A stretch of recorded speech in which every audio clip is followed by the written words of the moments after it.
복된 소식 아름다운 소리 AM 1590kHz 시카고 기독교 방송입니다.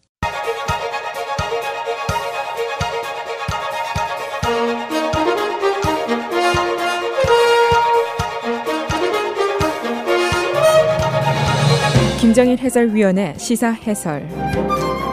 세상을 넓게 봅니다. 삶의 지평이 넓어집니다.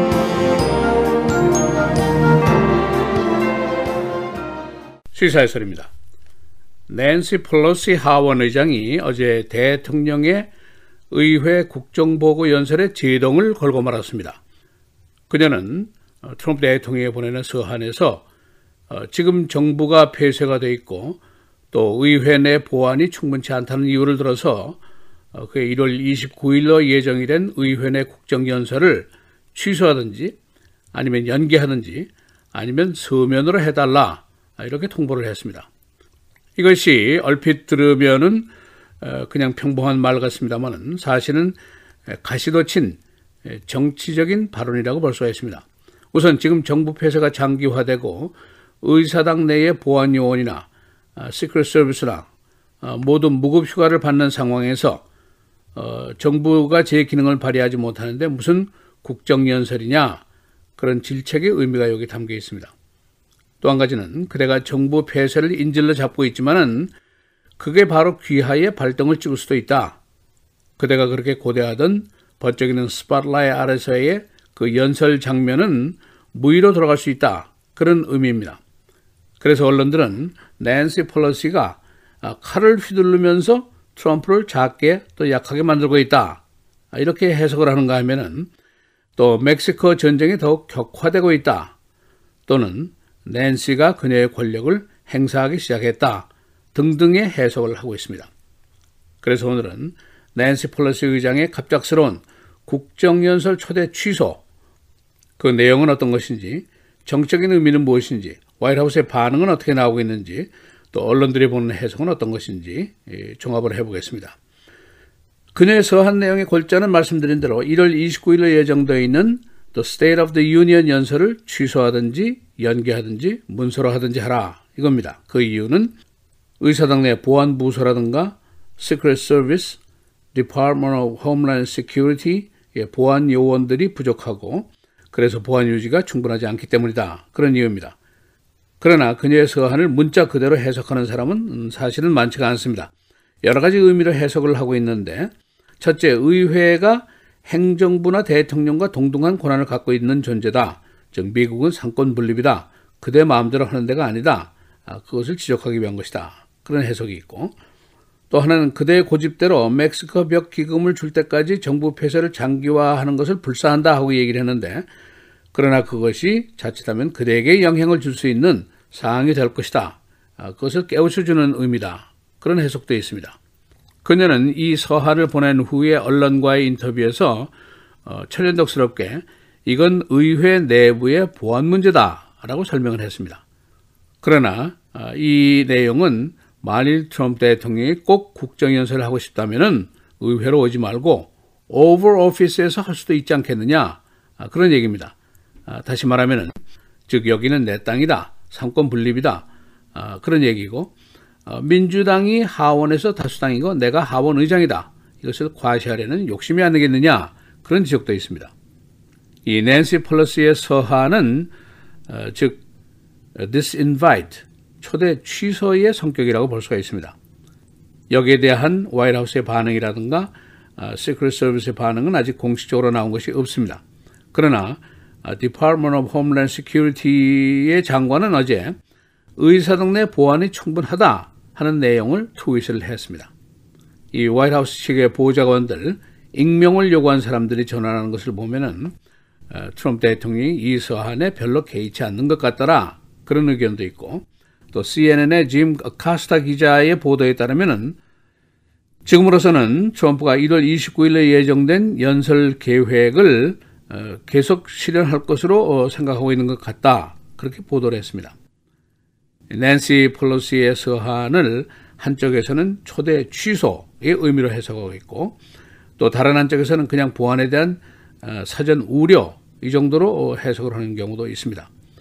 만일 트럼프가 1월 29일에 의회에 나오게 되면은 단상에 서 있는 자나 또는 단상 위에 앉아 있는 낸시 펠로시나 매우 어색한 장면을 보여줄 것으로 예상이 됩니다.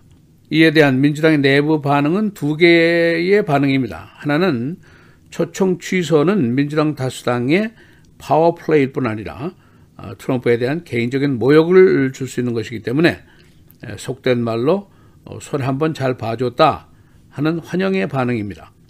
또 다른 쪽에서는 백파이어에 대한 우려가 있습니다. 낸시 펠로시에 대한 공격이 있지 않겠느냐 하는 우려입니다. 그녀에 대한 지지 여론은 그렇게 높지가 않습니다. 현재까지 35% 정도인데 이것도 2017년도에 27%에서 상승을 한 숫자가 이겁니다. 그런데 공화당의 이제 공격 조직이 낸시 펠로시에 대한 대대적인 공격을 할 경우에 그녀의 자신의 피해가 우려되고 또 그것이 전체 민주당의 피해로 나올 수도 있다 하는 우려가 있습니다. 그러나 낸시 펠로시의 하원 의장 재등장과 민주당이 40석이나 중간선거에서 승리한 이후에 그녀의 입지는 더욱 단단해졌다고 볼 수가 있습니다. 지난 12월에 화이트하우스 내에서 트럼프에게 내 걱정 마시오 하고 트럼프에게 망신을 주던 맹렬 여성이고 또 의장이 된 후에 민주당 내의 결속을 무난히 성취했다는 평가가 있습니다. 사실상 그녀의 정치력은 백전노장이라고 볼 수가 있습니다. 지금 78세의 노익장인데 그녀는 6남매의 막내딸이었습니다. 5명의 오빠들 틈새에서 자라났는데 캘리포니아에서는 초기에 로컬 액티비스트로서 꾸준히 일을 모두 하다가 성장해서 하원 의원이 됐고 결과적으로는 이 남성 세계인 화이트 맨스 클럽 여기에서 여성으로서 고군분투를 하고 의장으로 2번이나 선출이 된 맹렬 여성입니다.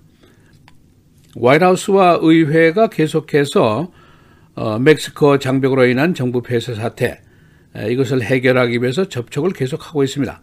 그러나 아직은 별 진전이 없습니다. 한 푼도 못 준다. 정부 폐쇄 장기화 불사한다. 이 두 주장의 맞대결이 계속이 되고 있습니다. 피차 간의 양보가 전혀 없습니다. 이런 배경에는 국론의 분열이라는 요소가 있기 때문입니다. 엊그제 제가 여론조사를 인용해서 멕시코 장벽 건설을 지지하는 공화당 보수계 시민이 무려 87%에 달한다라는 말씀을 드렸는데 이건 ABC 뉴스와 워싱턴 포스트의 조사입니다. 그런데 어제 퓨 리서치의 조사가 또 나왔습니다. 여기도 비슷한 결과입니다. 82%의 공화당계 시민들이 멕시코 장벽 건설을 지지한다 이렇게 나와 있습니다. 그리고 반대로 72%의 민주계 시민들은 이 셧다운을 매우 심각한 문제라고 우려를 하고 있다 그런 의견을 내놓았습니다. 여러 가지 조사를 미뤄보면은 미국의 소위 그 민낯이라는 것을 만날 수가 있습니다. 이것이 우리에게 매우 중요한 사항입니다. 즉 미국의 한 절반 정도는 반이민 반소수계를 지지한다는 것이고 나머지 반은 그 반대의 생각입니다. 그리고 트럼프 대통령의 정치 전략인 미움, 공포, hate and fear 이 전략은 지금 충분히 먹히고 있다는 평가가 옳습니다. 2016년 선거에서 트럼프를 찍은 사람이 6천만 명입니다. 이 중에서 현재 82에서 86% 정도는 아직도 그를 확실하게 지지하고 있다는 것이 숫자로 증명된 현재의 현실입니다. 이 이민자에 대해서 또 소수계에 대해서 부정적인 시각을 가진 국민들이 전체의 절반이나 된다는 것, 이것은 매우 우울한 소식이라고 볼 수가 있습니다. 시사해설 김정일입니다.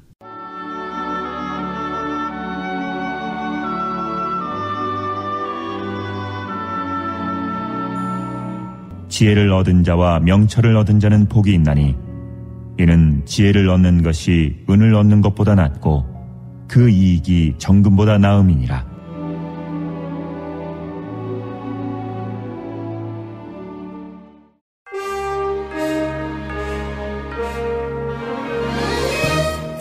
(1월 17일) 목요일 헤드라인 오늘의 주요 뉴스입니다.